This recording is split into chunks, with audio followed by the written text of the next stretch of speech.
ചെമ്പനീർ പൂവിൻ്റെ നാളത്തെ എപ്പിസോഡിൻ്റെ വിശേഷങ്ങളിലോട്ട് എല്ലാവർക്കും സ്വാഗതം. അപ്പോൾ സച്ചിയും രേവതിയും കൂടി നോക്കുമ്പോഴേക്കും രവീന്ദ്രൻ ഹോളിൽ കിടക്കുവാണ്. അപ്പോഴേക്കും സച്ചി രേവതി ഓടി വന്ന് പറയുന്നുണ്ട്, അച്ഛൻ എന്താ ഇവിടെ കിടക്കുന്നത്, പോയി മുറിയിൽ കിടക്കച്ചാന്ന് പറയുമ്പോഴേക്കും രവീന്ദ്രൻ പറയുന്നുണ്ട്, എന്താ നിങ്ങളിന്ന് ഈ ഹോളിലാണ് കിടക്കുന്നത്, ഞാൻ ടെറസിൽ പോയി വല്ലതും കിടക്കണമെന്ന് ചോദിക്കുമ്പോൾ സച്ചി പറയും, എന്തിനാണച്ചാ, അച്ഛന് ഡസ്റ്റ് അലർജി ഉള്ളതല്ലേ, പോയി എ സി കിടക്കുമെന്ന് പറയുമ്പോഴേക്കും രവീന്ദ്രൻ പറയുന്നുണ്ട്, ഞാൻ എ സിയിലൊന്നും അല്ല ജനിച്ചു വീണത്, ഞാൻ എവിടെ കിടന്നാലും നല്ലോണം ഉറങ്ങുമെന്ന് നിനക്കറിയാലോ എന്നൊക്കെ പറയുമ്പോൾ സച്ചി പറയുന്നുണ്ട്, അച്ഛാ ഇങ്ങനെ പിള്ളേരെ പോലെ വാശി പിടിക്കല്ലേ, മുറിയിൽ അമ്മയുള്ളതുകൊണ്ടല്ലേ അച്ഛൻ മുറിയിൽ പോയി കിടക്കാത്തത്, എനിക്കറിയാം, പോയി മിണ്ട് അച്ഛ അമ്മയോട്, ആ വഴക്ക് തീർക്കെന്ന് പറയുമ്പോൾ രേവതിയും പറയുന്നുണ്ട്, ആ അച്ഛ പോയി മിണ്ട്, മുറിയിൽ കിടക്ക്, അവർ പൈസ തരാമെന്ന് പറഞ്ഞല്ലോ, ഇപ്പോൾ 2 ലക്ഷം രൂപ തരുകയും ചെയ്തു, ഇനി എന്താ പ്രശ്നം എന്ന് ചോദിക്കുമ്പോഴേക്കും രവീന്ദ്രൻ പറയുന്നുണ്ട്, പണമല്ല മോളെ പ്രശ്നം, അവളുടെ ഗുണവാ, അവളുടെ സ്വഭാവം നീ കണ്ടില്ലേ, ഞാനില്ല, ഞാൻ ഇവിടെ കിടന്നോളാം എന്നൊക്കെ രവീന്ദ്രൻ വാശി പിടിക്കുവാണേ. അപ്പോഴേക്കും നമ്മുടെ ചന്ദ്ര വരുവാണ്, പായം തലോണയൊക്കെ ആയിട്ട് വരുവാണ്. എന്നിട്ട് പറയുന്നുണ്ട്, രേവതി ഞാൻ കാരണം ആരും ഹോളിലൊന്നും കിടക്കുകയൊന്നും വേണ്ട, എനിക്ക് ആ മുറി കിടന്നിട്ട് തണുത്തിട്ടും പാടില്ല, ഞാൻ ഹോളിൽ കിടന്നോളാം, അച്ഛനോട് പോയി മുറി കിടക്കാൻ പറയുവാണ് ചന്ദ്ര. അത് കേൾക്കുമ്പോഴേക്കും സച്ചിക്കും രേവതിക്കും സങ്കടമാവുകയാണ്, കാരണം അച്ഛനും അമ്മയും ഇങ്ങനെ വഴക്കിട്ട് നിൽക്കുന്നത് കാണുമ്പോഴേക്കും രേവതി പറയുന്നുണ്ട്, അമ്മ മുറിയിൽ തന്നെ കിടക്ക്, അച്ഛൻ ഇപ്പം വരും എന്ന് പറയുമ്പോഴേക്കും ചന്ദ്ര പറയുന്നുണ്ട്, ഞാൻ കാരണം ആരും ബുദ്ധിമുട്ടൊന്നും വേണ്ട, ഞാൻ ഈ ഹോളിൽ തന്നെ കിടന്നോളാം എന്ന് പറയുമ്പോഴേക്കും സച്ചി പറയും, അച്ഛ അപ്പോൾ ഈ മുറി കിടക്കച്ചാന്ന് പറയുവാണ്. അപ്പോൾ രവീന്ദ്രൻ പറയും, ആ ഞാൻ പോകാമെന്ന് പറഞ്ഞിട്ട് രവീന്ദ്രൻ നേരെ മുറിയിലോട്ട് പോവാണ്. അപ്പോൾ രേവതി പറയുന്നുണ്ട്, അമ്മേ അച്ഛൻ മുറിയിലോട്ട് പോയി, ഇനി അമ്മയും പോകുമെന്ന് പറയുമ്പോഴേക്കും ചന്ദ്ര പറയുന്നുണ്ട്, ഞാൻ ഇവിടെ ഈ ഹോളിൽ നിൽക്കുന്നത് കൊണ്ടാണ് അങ്ങേരി മുറിയിൽ പോയി കിടക്കുന്നത്, ഞാൻ എവിടെ കിടക്കണമെന്ന് ഞാൻ തീരുമാനിച്ചോളാം, നിനക്കിപ്പോൾ സന്തോഷമായില്ലേ, ഇതിനൊക്കെ വേണ്ടിയിട്ടല്ലേ നീ ഇങ്ങനെയൊക്കെ ചെയ്തത്, മാറ അവിടെ നിന്നെന്ന് പറഞ്ഞിട്ട് രേവതിയോട് ചൂടാവുകയാണ് ചന്ദ്ര. പിന്നെ കാണിക്കുന്നത് പിറ്റേ ദിവസം രാവിലെ രേവതിയും വർഷയും ശ്രുതിയും കൂടി ഇരുന്ന് കോഫി കുടിക്കുവാണേ. അപ്പോൾ ശ്രുതി ചോദിക്കുന്നുണ്ട്, ആൻറ്റി കോഫി കുടിച്ചോ എന്ന് ചോദിക്കുമ്പോഴേക്കും, ഇല്ല, കോഫിയും കൊണ്ട് പോയപ്പോഴേക്കും അമ്മ ഭയങ്കരമായിട്ട് ചൂടായി, വേണ്ട എന്നൊക്കെ പറഞ്ഞ് ഒച്ച വെക്കുവാന്ന് പറയുമ്പോഴേക്കും വർഷ പറയുന്നുണ്ട്, ആൻറ്റിയുടെ ദേഷ്യം ഇപ്പോഴും മാറിയില്ലേ. അപ്പോൾ ശ്രുതി പറയുന്നുണ്ട്, എങ്ങനെ മാറാനാ, അച്ഛനും അമ്മയും തമ്മിൽ മിണ്ടുന്നില്ലല്ലോ, അതിൻ്റെയൊക്കെ ദേഷ്യം കാണും എന്ന് പറയുവാണ്. പിന്നെ സച്ചിയും അമ്മയോട് ഭയങ്കരമായിട്ട് ചൂടായി എന്ന് പറയുമ്പോഴേക്കും വർഷ പറയുന്നുണ്ട്, സച്ചിയേട്ടൻ ചൂടായെങ്കിൽ സച്ചിയേട്ടനോട് ദേഷ്യം കാണിക്കണം, അല്ലാണ്ട് രേവതി ചേച്ചിയോട് ദേഷ്യം കാണിച്ചിട്ട് എന്ത് കാര്യം, ന്യായമായിട്ട് പറയുവാണെങ്കിൽ ഇപ്പോൾ ദേഷ്യം കാണിക്കേണ്ടത് നിങ്ങളുടെ ഭർത്താവിനോടാ. അപ്പോഴേക്കും ശ്രുതി പറയും, എൻ്റെ ഭർത്താവിനോടോ, ആ എന്താ ഒന്നും അറിയാത്ത പോലെ സംസാരിക്കുന്നത്, അദ്ദേഹമല്ലേ രേവതി ചേച്ചിയുടെ സ്വർണ്ണമൊക്കെ എടുത്ത് അടിച്ചു മാറ്റിയത്, അപ്പോൾ പിന്നെ അമ്മ ദേഷ്യം കാണിക്കേണ്ടത് ശ്രുതിച്ചേട്ടനോടാന്ന് പറയുമ്പോഴേക്കും ശ്രുതി പറയുന്നുണ്ട്, അവർ അറിയാതെയല്ലേ അങ്ങനെ ഒരു മിസ്റ്റേക്ക് പറ്റിപ്പോയി, അതിനിങ്ങനെ വീണ്ടും പറഞ്ഞിരിക്കേണ്ടതുണ്ടോ എന്ന് ചോദിക്കുമ്പോഴേക്കും വർഷ പറയുന്നുണ്ട്, അറിയാതെയോ, അപ്പോൾ ഗോൾഡൊക്കെ മാറ്റി കവറിങ് ആക്കി വെച്ചത് അറിയാതെയാണെന്നാണോ ശ്രുതി ചേച്ചി പറയുന്നത്, എല്ലാം അറിഞ്ഞുകൊണ്ട് തന്നെയാണ്, എല്ലാം നിങ്ങളുടെ ഭർത്താവിൻ്റെ മിസ്റ്റേക്കാണ്, നിങ്ങളുടെ ഭർത്താവ് കാരണമാണ് ഈ വീട്ടിൽ പ്രശ്നം ഉണ്ടായെന്ന് പറയുമ്പോൾ ശ്രുതിയും ചൂടാവുകയാണേ.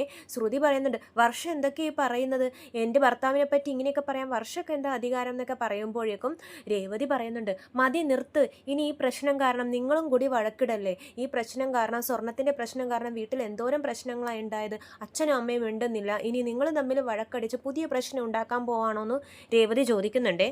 ഞാൻ അച്ഛനോടൊക്കെ സംസാരിച്ച് നോക്കി, അച്ഛൻ മിണ്ടില്ല എന്നുള്ള ഒറ്റ വാശിയില്ല എന്ന് പറയുമ്പോഴേക്കും വർഷ ചോദിക്കുന്നുണ്ട്, അതിനിപ്പോൾ നമ്മൾ എന്ത് ചെയ്യാനാ രേവതി ചേച്ചി, അല്ല നമുക്ക് അച്ഛനോട് അമ്മേനോടൊന്ന് സംസാരിച്ച് നോക്കാമെന്ന് പറയുമ്പോഴേക്കും വർഷ പറയുന്നുണ്ട്, അത് അവരുടെ പേഴ്സണൽ മാറ്ററാണ്, ഞാൻ നേരത്തെ പറഞ്ഞിട്ടുള്ളതല്ലേ, അതിൽ നമ്മൾ ഇടപെടണ്ട, അവർ മിണ്ടുമ്പോൾ മിണ്ടട്ടെ. അപ്പോഴേക്കും രേവതി പറയുന്നുണ്ട്, അങ്ങനെയല്ല വർഷേ, ഇപ്പോൾ നമ്മുടെ അച്ഛനും അമ്മയും തമ്മിൽ ആ വഴക്കിടുന്നെങ്കിൽ നമ്മൾ മിണ്ടാതെ നോക്കിക്കൊണ്ട് നിൽക്കുമോ, ഇല്ലല്ലോ, അവരുടെ വഴക്ക് മാറ്റാൻ ശ്രമിക്കില്ലേ എന്ന് പറയുമ്പോഴേക്കും വർഷ പറയുന്നുണ്ട്, എൻ്റെ അച്ഛനും അമ്മയും തല്ല് പിടിച്ചിട്ട് എത്ര പ്രാവശ്യം മിണ്ടാതിരുന്നിട്ടുണ്ട്, ഞാൻ അതൊന്നും മൈൻഡ് ചെയ്യാറേ ഇല്ല, അവർ തന്നെ തന്നെത്താനെ ആ വഴക്കൊക്കെ തീർത്ത് മിണ്ടുകയും ചെയ്യും, നമ്മൾ ഇടപെടാതിരിക്കുന്നതാ നല്ലതെന്ന് പറയുവാണ്. അപ്പോഴേക്കും രേവതി പറയുന്നുണ്ട്, അങ്ങനെ പറയല്ലേ വർഷേ, ഇങ്ങനെ വിട്ട് കഴിഞ്ഞാൽ അവർ മിണ്ടാതെ തന്നെ ആയിപ്പോകും, മിണ്ടത്തേ ഇല്ല ഈ ജന്മത്തിൽ തന്നെ എന്ന് പറയുമ്പോഴേക്കും ശ്രുതി പറയുന്നുണ്ട്, രേവതി പറയുന്നത് ശരിയാ. അപ്പോൾ വർഷ ചോദിക്കുന്നുണ്ട്, അതിനിപ്പോൾ ശരിയാണെങ്കിൽ തന്നെ നമ്മൾ എന്ത് ചെയ്യും.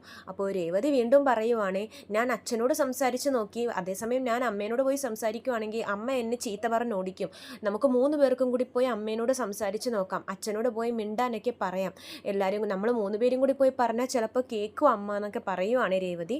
അങ്ങനെ 3 പേരും കൂടി ചന്ദ്രയുടെ മുറിയിലോട്ട് പോവാണ്, ചന്ദ്രനോട് സംസാരിച്ച് ആ വഴക്കൊന്ന് തീർക്കാൻ വേണ്ടിയിട്ട്. മൂന്ന് പേരെയും കൂടി ഒന്നിച്ച് കാണുമ്പോൾ ചന്ദ്ര ചോദിക്കുന്നുണ്ട്, ഇതെന്താ മൂന്ന് പേരും കൂടി? അപ്പോൾ വർഷ പറയുന്നുണ്ട്, എന്താ മൂന്ന് പേർക്കും കൂടി വന്നൂടെ? അല്ല, പണിയൊന്നുമില്ല, അവക്കിവിടെ പണിയൊന്നുമില്ല, അവളും കൂടെ വന്ന് നിൽക്കുന്നുണ്ടല്ലോ, അതുകൊണ്ട് ചോദിച്ചതാന്ന് പറയുമ്പോഴേക്കും വർഷ പറയുന്നുണ്ട്, രേവതി ചേച്ചി പറഞ്ഞിട്ട് തന്നെയാണ് ഞങ്ങൾ രണ്ടുപേരും കൂടി അമ്മേനോട് സംസാരിക്കാൻ വേണ്ടി വന്നതെന്ന് പറയുമ്പോഴേക്കും ചന്ദ്ര പറയുന്നുണ്ട്, അവളെന്താ എന്നെപ്പറ്റി വല്ല കുറ്റം പറഞ്ഞോ? അതാ 2 ലക്ഷം രൂപ കൊടുത്ത കാര്യം നീ അറിഞ്ഞില്ലേന്ന് ചോദിക്കുമ്പോഴേക്കും വർഷ പറയുന്നുണ്ട്, അതൊക്കെ ഞാൻ അറിഞ്ഞു, 2 ലക്ഷം രൂപ കൊടുത്തത്, ഇനിയും 3 ലക്ഷം രൂപയും കൂടി കൊടുക്കാനില്ലേ? അപ്പോൾ ശ്രുതി പറയുന്നുണ്ട്, വർഷേ ആ 3 ലക്ഷം എത്രയും പെട്ടെന്ന് തന്നെ ഞങ്ങൾ കൊടുത്തു തീർക്കും എന്ന് പറയുമ്പോൾ രേവതി പറയുന്നുണ്ട്, നിങ്ങൾ എന്തിനാ പൈസയുടെ കാര്യം സംസാരിക്കുന്നത്? അതിനെപ്പറ്റി സംസാരിക്കാനാണോ ഞങ്ങളിപ്പോൾ ഈ മുറിയിലോട്ട് വന്നതെന്ന് രേവതി ചോദിക്കുവാണ്. അപ്പോൾ ശ്രുതി ചന്ദ്രനോട് പറയുന്നുണ്ട്, ആൻറ്റി എത്രയും പെട്ടെന്ന് അങ്കിളിനോട് പോയി സംസാരിക്കണമെന്ന് പറയുമ്പോഴേക്കും ചന്ദ്രക്ക് ദേഷ്യം വരുവാണ്. അതാണ് എൻ്റെ മുഖം പോലും കാണരുതെന്നല്ലേ നിങ്ങളുടെ അച്ഛൻ പറഞ്ഞിരിക്കുന്നത്, പിന്നെ ഞാൻ എങ്ങനെ അദ്ദേഹത്തിൻ്റെ മുമ്പിൽ പോയി നിൽക്കും? എന്നോട് മിണ്ടേം വേണ്ട പിടിക്കേം വേണ്ട, ഞാൻ ഭക്ഷണം കഴിക്കാൻ ഒന്ന് അടുത്ത് പോയിരുന്നാൽ എഴുന്നേറ്റ് പോകും, എന്നോട് പറയാതെയൊക്കെ പുറത്തോട്ട് പോവാണ്. ഇവളല്ലേ ഇപ്പോൾ ഈ വീട്ടിലെ മഹാറാണി, അവൾ വിചാരിച്ച പോലെയൊക്കെ ഈ വീട്ടിലെ കാര്യങ്ങൾ നടക്കുന്നുണ്ട്, അവൾ സന്തോഷിക്കട്ടെ എന്ന് പറയുമ്പോഴേക്കും രേവതി പറയുന്നുണ്ട്, അമ്മ എന്തൊക്കെയാ പറയുന്നത്? ഞാൻ വിചാരിച്ചതുപോലെയെല്ലാം സംഭവിക്കുന്നുണ്ടെന്നോ? ഞാൻ ഈ വീട്ടിൽ സന്തോഷത്തോടെ എല്ലാവരും സന്തോഷത്തോടെ ഇരിക്കണം എന്നാ വിചാരിക്കുന്നതെന്നൊക്കെ പറയുമ്പോഴേക്കും ചന്ദ്ര പറയുന്നുണ്ട്, ഓ നിന്റെ വിചാരം, നിന്റെ അഭിനയമൊക്കെ കൈ വെച്ചാൽ മതി, നിന്റെ സ്വഭാവമൊക്കെ എനിക്ക് നല്ലോണം അറിയാമെന്ന് രേവതിയെ ചീത്ത പറയുമ്പോഴേക്കും വർഷക്ക് ദേഷ്യം വരുവാണേ. വർഷ ചന്ദ്രനോട് എതിർത്ത് സംസാരിക്കുന്നുണ്ട്, ആൻറ്റി എന്തിനാ ഇപ്പോൾ രേവതി ചേച്ചിയോട് ചൂടാവുന്നത്? ശരിക്കും ആൻറ്റിയാണ് ഈ കേസിലെ പ്രധാന കുറ്റവാളി എന്നൊക്കെ വർഷ പറയുമ്പോഴേക്കും ചന്ദ്രക്ക് എന്തോ പോലെ ആവുകയാണേ. കാരണം വർഷയോടൊന്നും തിരിച്ചു പറയാനും പറ്റില്ലല്ലോ, പണക്കാരൻ വീട്ടിലെ മരുമകളല്ലേ, അവളോടൊന്നും തിരിച്ചു പറഞ്ഞു കഴിഞ്ഞാൽ സ്വന്തം വീട്ടിലോട്ട് പോയി നിന്നാലോ. അപ്പോൾ ചന്ദ്ര പറയുന്നുണ്ട്, അത് പിന്നെ നമ്മുടെ വീട്ടിലെ സ്വർണ്ണം അല്ലേ നോർത്തിട്ടാണ് ഞാൻ ആ സ്വർണ്ണം എടുത്തതെന്ന് പറയുമ്പോഴേക്കും വർഷ പറയുന്നുണ്ട്, ഓ അങ്ങനെ നമ്മുടെ വീട്ടിലെ സ്വർണ്ണമാണെന്ന് വിചാരിക്കുവാണെങ്കിൽ ആൻറ്റിയുടെ സ്വർണ്ണം എടുത്ത് കൊടുക്കണമായിരുന്നു, അല്ലാതെ രേവതി ചേച്ചിയുടെ സ്വർണ്ണമല്ല എടുക്കേണ്ടിയിരുന്നത്. അതുമാത്രമല്ല, സ്വർണം മാറ്റിയതും പോരാനിട്ട് ആ കുറ്റം മൊത്തം രേവതി ചേച്ചിയുടെ വീട്ടുകാരുടെ തലയിൽ കെട്ടിവെച്ചില്ലേ എന്നൊക്കെ വർഷ ചോദിക്കുമ്പോഴേക്കും ചന്ദ്ര ഒന്നും മിണ്ടാതെ ഇങ്ങനെ കേട്ടോണ്ടിരിക്കുവാണേ. ഒന്നും മിണ്ടാൻ പറ്റില്ലല്ലോ തിരിച്ച്. അപ്പോഴേക്കും നമ്മുടെ ശ്രുതി പറയുന്നുണ്ട്, വർഷേ എന്തിനാ ഈ കഴിഞ്ഞ കാര്യങ്ങളെ വീണ്ടും പറഞ്ഞുകൊണ്ടിരിക്കുന്നത്? ആൻറ്റി ഇപ്പോൾ പോയി അച്ഛനോട് മിണ്ട് എന്ന് പറയുമ്പോഴേക്കും ചന്ദ്ര ചൂടാവുകയാണേ. അതാണ് ഞാൻ മിണ്ടില്ലെന്ന് പറഞ്ഞില്ലേ, വീണ്ടും എന്തിനാ ഈ കാര്യം തന്നെ നിങ്ങൾ പറഞ്ഞുകൊണ്ടിരിക്കുന്നതെന്ന് ചന്ദ്ര ചോദിക്കുന്നുണ്ട്. വർഷ ചോദിക്കുന്നുണ്ട്, ഇത്രയും വലിയൊരു സിമ്പിൾ കാര്യം എന്തിനാ ഇത്രയും വലിയൊരു ഇഷ്യൂ ആക്കി എടുക്കുന്നത്? അപ്പോൾ രേവതി പറയുന്നുണ്ട്, അമ്മ പോയി അച്ഛനോട് മിണ്ടിക്കഴിഞ്ഞാൽ അച്ഛൻ തന്നെത്താനെ തിരിച്ചു മിണ്ടിക്കോളും, അമ്മ പോയി മിണ്ട്. അപ്പോൾ വർഷ പറയുന്നുണ്ട്, വേറൊരു വഴിയും കൂടിയുണ്ട്, ഇത് ചെയ്തു കഴിഞ്ഞാൽ അച്ഛൻ അങ്കിൾ എന്തായാലും ആൻറ്റീനോട് വന്ന് സംസാരിക്കുക തന്നെ ചെയ്യുമെന്ന് പറയുമ്പോൾ ശ്രുതി ചോദിക്കുന്നുണ്ട്, അതെന്താ ആ വഴി വർഷയെന്ന് ചോദിക്കുമ്പോഴേക്കും വർഷ പറയുവാണേ, ആൻറ്റി രേവതി ചേച്ചിയോട് മാപ്പ് പറയണം. അപ്പോഴേക്കും ചന്ദ്ര ഇങ്ങനെ ദേഷ്യം വന്ന് വർഷയെ നോക്കുവാണേ.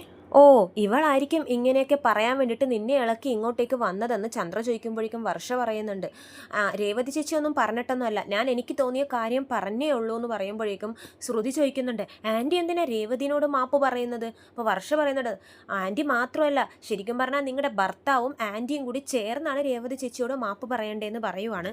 ചന്ദ്ര പറയുന്നുണ്ട്, കേട്ടോ ശ്രുതി, നമ്മളോട് എല്ലാവരോടും ഇവളുടെ കാലിൽ പോയി വീഴാനാ പറഞ്ഞു വരുന്നതെന്ന് പറയുവാണ്.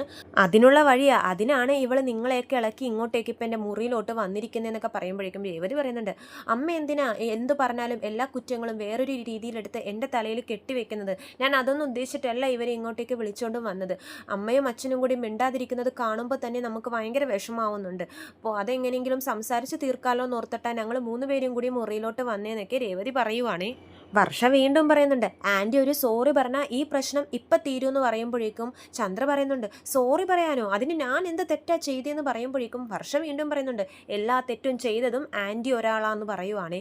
അപ്പോഴേക്കും ശ്രുതി പറയുന്നുണ്ട്, വർഷേ എന്തിനാ ആൻറ്റിയെ കുറ്റം പറയുന്നത്? ശ്രുതിക്കൊരു മിസ്റ്റേക്ക് പറ്റി, ആൻറ്റി ഒന്ന് ഹെൽപ്പ് ചെയ്യാൻ നോക്കി, പാവ ആൻറ്റി പെട്ടുപോയതാന്ന് ശ്രുതി പറയുമ്പോഴേക്കും വർഷ വീണ്ടും പറയുന്നുണ്ട്, ആൻറ്റി പെട്ടുപോയതോളൂ, ശ്രുതി ഒരു തെറ്റ് ചെയ്യുമ്പോൾ ആ തെറ്റ് തിരുത്തി കൊടുക്കേണ്ടത് ഒരു അമ്മയെന്ന നിലയിൽ ആൻറ്റിയുടെ ഉത്തരവാദിത്വമാണ്, പക്ഷേ ആൻറ്റി അതിനെ പ്രോത്സാഹിപ്പിക്കുക ചെയ്ത്, അപ്പോൾ പിന്നെ ആൻറ്റി സോറി പറയണ്ടേന്ന് വർഷ വീണ്ടും ചോദിക്കുവാണേ. അപ്പോൾ രേവതി പറയുന്നുണ്ട്, വർഷേ അതൊക്കെ കഴിഞ്ഞു പോയ വിഷയമല്ലേ, വീണ്ടും അതിനെപ്പറ്റി തന്നെ സംസാരിക്കുന്ന എന്തിനാന്ന് പറയുമ്പോഴേക്കും ചന്ദ്ര പറയുന്നുണ്ട്, ഓ അവൾ പാവം പോലെ അഭിനയിക്കാൻ വേണ്ടി തുടങ്ങി, നീയാ ഇതിൻ്റെ എല്ലാത്തിൻ്റെ പിന്നിലെന്ന് എനിക്കറിയാം, നിൻ്റെ അഭിനയമൊക്കെ കൈ വെച്ചാൽ മതി എന്നൊക്കെ പറയുമ്പോഴേക്കും വർഷ പറയുന്നുണ്ട്, രേവതി ചേച്ചി സംസാരിക്കാമെന്ന് പറഞ്ഞ് കൂട്ടിക്കൊണ്ട് വന്നു, ഞാൻ സംസാരിച്ചു, പക്ഷേ ആൻറ്റി ഇപ്പോഴും ആൻറ്റി ചെയ്ത് തെറ്റ് റിയലൈസ് ചെയ്യുന്നില്ല, ആൻറ്റി ഒരു സോറി പറഞ്ഞാൽ അങ്കിൾ ഇപ്പോൾ വന്ന് മിണ്ടും, ആൻറ്റി തന്നെ എന്താണെന്ന് വെച്ചാൽ തീരുമാനിച്ച് ഒരു നല്ല ഡിസിഷൻ എടുക്കുക എന്നൊക്കെ പറഞ്ഞിട്ട് രേവതി ചേച്ചിയും കൂട്ടിയിട്ട് വർഷ പോകുവാണേ അവിടെ നിന്ന്. ചന്ദ്ര ദേഷ്യം വന്ന് ശ്രുതിനോട് പറയുന്നുണ്ട്, കണ്ടില്ലേ ശ്രുതി, ആ വർഷ എന്തൊക്കെയാ സംസാരിച്ചിട്ട് പോകുന്നതെന്ന്, എല്ലാം ആ പൂകെട്ടെന്ന് അവൾ പഠിപ്പിച്ചു കൊടുത്തതായിരിക്കും, വർഷയെ എനിക്ക് എതിരാക്കി തീർത്തു അവളെന്നൊക്കെ പറയുമ്പോഴേക്കും ശ്രുതി പറയുന്നുണ്ട്, അവരെന്തെങ്കിലും വന്ന് പറഞ്ഞിട്ട് പോട്ടെ, ആൻറ്റി എത്രയും പെട്ടെന്ന് അങ്കിളിനോട് മിണ്ടണം, ഈ വഴക്കിങ്ങനെ വലിച്ചു നീട്ടിക്കൊണ്ട് പോകരുതെന്ന് പറയുവാണ്. ഇല്ല ശ്രുതി, അങ്ങേർക്ക് എപ്പം എന്നോട് മിണ്ടാൻ തോന്നുന്നു അപ്പം മിണ്ടട്ടെ, എനിക്ക് ഈ വീട്ടിൽ തന്നെ നിൽക്കാൻ താല്പര്യമില്ല, ഞാൻ ബാമയുടെ വീട് വരെ ഒന്ന് പോയിട്ട് വരാമെന്ന് പറഞ്ഞിട്ട് ചന്ദ്ര അവിടെ നിന്ന് ഇറങ്ങുവാണേ. പിന്നെ കാണിക്കുന്നത് നമ്മുടെ സച്ചി സെക്കൻഡ് ഹാൻഡ് കാർ നോക്കി ഷോറൂമിൽ പോയിരിക്കുവാണ്. മഹേഷിനെയും കൂട്ടിയാണ് പോയിരിക്കുന്നത്. മഹേഷ് ചോദിക്കുന്നുണ്ട്, എന്താടാ സച്ചി ഇപ്പം പെട്ടെന്ന് സെക്കൻഡ് ഹാൻഡ് കാറൊക്കെ നോക്കാൻ വേണ്ടിയിട്ടെന്ന് പറയുമ്പോഴേക്കും സച്ചി പറയുന്നുണ്ട്, എടാ ഒരുപാട് ഡ്യൂസൊക്കെ അടക്കാനുണ്ടല്ലോ, അപ്പോൾ രേവതി പറഞ്ഞായിരുന്നു ഒരു സെക്കൻഡ് ഹാൻഡ് കാർ എടുക്കാൻ വേണ്ടി, അവളും ഒരുപാട് ശബദങ്ങളൊക്കെ എടുത്തിട്ടുണ്ടല്ലോ, അപ്പോൾ ആ സ്വർണം തിരിച്ചു കൊടുക്കുമെന്ന്, അതെന്തായി നീ പൈസ കൂട്ടി വെക്കാൻ തുടങ്ങിയിട്ട്? അതൊക്കെയുണ്ട്, അതും പോരാനിട്ട് മുകളിൽ മുറിയും കൂടി എടുക്കുന്നുണ്ടല്ലോടാ, അപ്പോൾ ഒരു സെക്കൻഡ് ഹാൻഡ് കാർ എടുത്ത് ഓടാൻ കൊടുക്കാമല്ലോ എന്നൊക്കെ ഓർത്തിരിക്കുവാന്ന് പറയുമ്പോഴേക്കും മഹേഷ് ചോദിക്കുന്നുണ്ട്, അതിനുള്ള കാശോ? കാശ് ആ സുതി അടിച്ചുകൊണ്ടും പോയിന്ന് 2 ലക്ഷം രൂപ തന്നു, ബാക്കി 3 ലക്ഷം തരാമെന്ന് പറഞ്ഞിട്ടുണ്ട്, അപ്പോൾ ആ കാശിനൊരു സെക്കൻഡ് ഹാൻഡ് കാറ് നോക്കാമല്ലോ എന്നോർത്ത് വന്നതാടാന്നൊക്കെ പറയുവാണ്. അപ്പോൾ മഹേഷ് പറയുന്നുണ്ട്, വാ നമുക്ക് ഇതിൻ്റെ ആളെ പോയി കണ്ടിട്ടും വരാമെന്ന് പറഞ്ഞിട്ട് അവർ സംസാരിക്കാൻ വേണ്ടി പോകുവാണേ. ഓണറിനോട് പോയി സംസാരിക്കുമ്പോഴേക്കും ഓണർ ചോദിക്കുന്നുണ്ട്, സച്ചി നിൻ്റെ മറ്റേ കാറിന് എന്ത് പറ്റി, ഇപ്പം എന്ത് പറ്റി പെട്ടെന്നൊരു സെക്കൻഡ് ഹാൻഡ് കാർ എടുക്കാൻ? അപ്പോൾ സച്ചി പറയുന്നുണ്ട്, വാടക കൊടുക്കാനാണ്. അപ്പോൾ ഓണർ പറയും, നല്ല ഐഡിയ ആണല്ലോ, പുതിയ 3-4 കാറ് വന്നിട്ടുണ്ട്, ഇത് ആ സൈഡിലുണ്ട്, നിങ്ങൾ പോയി നോക്കിക്കോ എന്ന് പറയുവാണ്. അങ്ങനെ മഹേഷും സച്ചിയും കൂടി കാറൊക്കെ പോയി നോക്കുവാണേ. സച്ചിക്ക് കാറൊക്കെ ഇഷ്ടപ്പെടുന്നുണ്ട്, പക്ഷേ ഏതെടുക്കണമെന്ന് കൺഫ്യൂഷൻ. അങ്ങനെ ഇരിക്കുമ്പോൾ സച്ചി രേവതിയെ വിളിച്ചിട്ട് എളുപ്പം ഷോറൂമിലോട്ട് വരാൻ പറയുവാണ്. രേവതി ചോദിക്കുന്നുണ്ട്, എന്താ സച്ചിയേട്ടാ, എന്താ കാര്യം? അല്ല നീയല്ലേ പറഞ്ഞത് ഒരു പുതിയ സെക്കൻഡ് ഹാൻഡ് കാർ എടുക്കാൻ വേണ്ടി, നീ എളുപ്പം ഇങ്ങോട്ടേക്ക് വാ, നിനക്ക് ഇഷ്ടപ്പെട്ടതേ ഞാൻ എടുക്കത്തുള്ളൂ, എളുപ്പം വാ രേവതി എന്ന് പറഞ്ഞിട്ട് ഫോൺ കട്ട് ചെയ്യുവാണേ. അപ്പോൾ രേവതി പറയുന്നുണ്ട്, ഞാൻ വരാം സച്ചിയേട്ടാന്നും പറയുന്നുണ്ട്. പിന്നെ കാണിക്കുന്നത് നമ്മുടെ ബാമയുടെ വീട്ടിൽ ചന്ദ്ര ഇങ്ങനെ ദേഷ്യത്തിൽ വരുവാണേ. അപ്പോൾ ബാമ ചോദിക്കുന്നുണ്ട്, എന്താ ചന്ദ്രയെ വീണ്ടും രവീന്ദ്രനായിട്ട് വഴക്കായോ എന്ന് ചോദിക്കുമ്പോൾ ചന്ദ്ര പറയുന്നുണ്ട്, രവിയേട്ടനോട് വഴക്കൊന്നുമില്ല, അങ്ങേരായിട്ട് വഴക്കിന് പുതിയതായിട്ട് എന്തിടാൻ, ഇപ്പോൾ തന്നെ മിണ്ടിയിട്ട് പോലുമില്ല, എൻ്റെ മുഖത്തോട്ട് പോലും നോക്കുന്നില്ല. അപ്പോൾ ബാമ പറയുന്നുണ്ട്, ഭാര്യ ഭർത്താക്കന്മാരുടെ ഇടയിൽ അങ്ങനെയാണ്, ഇടയ്ക്കിടയ്ക്ക് ഓരോ വഴക്കൊക്കെ ഉണ്ടാവും, ഞാനും എൻ്റെ ഭർത്താവും തമ്മിൽ എത്ര പ്രാവശ്യം വഴക്കിട്ടിരിക്കുന്നു, തന്നെ താനെ മിണ്ടുകയും ചെയ്യും, നീ വിഷമിക്കണ്ട എന്ന് പറയുവാണ്. പിന്നെ ആരായിട്ടാ നീ ഇപ്പോൾ പ്രശ്നമെന്ന് ചോദിക്കുമ്പോഴേക്കും ചന്ദ്ര പറയുന്നുണ്ട്, വന്നിട്ടുണ്ടല്ലോ ഒരു പണക്കാരൻ മരുമകൾ, അവൾ എന്തൊക്കെയാ എന്നെ പറയുന്നേ? അപ്പോൾ ബാമ ചോദിക്കുന്നുണ്ട്, നീ അവളെ തലേ കയറ്റി വെച്ച് നടക്കുമായിരുന്നല്ലോ, ഇപ്പം പെട്ടെന്ന് എന്ത് പറ്റി? അവളോ എൻ്റെ വീട്ടിൽ എതിർത്ത് സംസാരിച്ചിരുന്നത് ആ സച്ചി മാത്രമാണ്, ഇപ്പോൾ അതേപോലത്തെ സ്വഭാവമായി വരുന്നുണ്ട് ആ വർഷക്കും. എന്നെ എന്തൊക്കെയാ പറയുന്നത്, സ്വർണത്തിൻ്റെ വിഷയത്തിൽ ഞാനാ തെറ്റുകാരിയെന്ന്, ഞാൻ എൻ്റെ സ്വർണ്ണം എടുത്ത് കൊടുക്കണമായിരുന്നു, അല്ലാതെ രേവതിയുടെ സ്വർണ്ണമല്ല എടുക്കേണ്ടിയിരുന്നത്, അതുമാത്രമല്ല ഞാൻ പോയി അവരോട് സോറിയും പറയണമെന്ന്, അവൾക്ക് അഹങ്കാരം കൂടി വരുന്നുണ്ട് എന്ന് പറയുമ്പോഴേക്കും ബാമ പറയുന്നുണ്ട്, അത് പിന്നെ പണക്കാരുടെ വീട്ടിലെ മോളല്ലേ, അങ്ങനെയൊക്കെ ഉണ്ടാവുള്ളൂ എന്ന് പറയുമ്പോഴേക്കും ചന്ദ്ര പറയുന്നുണ്ട്, പിന്നെ ശ്രുതിക്ക് ഇങ്ങനത്തെ സ്വഭാവങ്ങളൊന്നുമില്ലല്ലോ, അവൾ എന്ത് നല്ല കുട്ടിയാന്ന് പറയുമ്പോഴേക്കും ബാമ പറയും, അത് പിന്നെ ഞാൻ നോക്കിയെടുത്തവളല്ലേ, അങ്ങനെ വരത്തുള്ളൂ എന്ന് പറയുമ്പോഴേക്കും ചന്ദ്ര പറയുവാണ്, നിക്ക് ഞാനേ ഇങ്ങനെയൊന്നും അല്ല വർഷയോട് ശരിക്കും നിൽക്കേണ്ടത്, ശരിക്കും ഒരു അമ്മായിയമ്മനെ പോലെ തന്നെ നിൽക്കണമായിരുന്നു, അപ്പോഴേ അവൾ പഠിക്കത്തുള്ളൂ എന്നൊക്കെ ചന്ദ്ര പറയുവാണ്. ഇതൊക്കെയാണ് നാളത്തെ എപ്പിസോഡിൻ്റെ വിശേഷങ്ങൾ. കൂടുതൽ വിശേഷങ്ങൾ ഞാൻ എൻ്റെ ചാനലിലൂടെ അപ്ലോഡ് ചെയ്യുന്നതാണ്. ചാനൽ സബ്സ്ക്രൈബ് ചെയ്യാത്തവർ സബ്സ്ക്രൈബ് ചെയ്യണം. വീഡിയോ ഇഷ്ടമായെങ്കിൽ ലൈക്ക് ചെയ്യാനും മറക്കരുതേ. എല്ലാവർക്കും നന്ദി.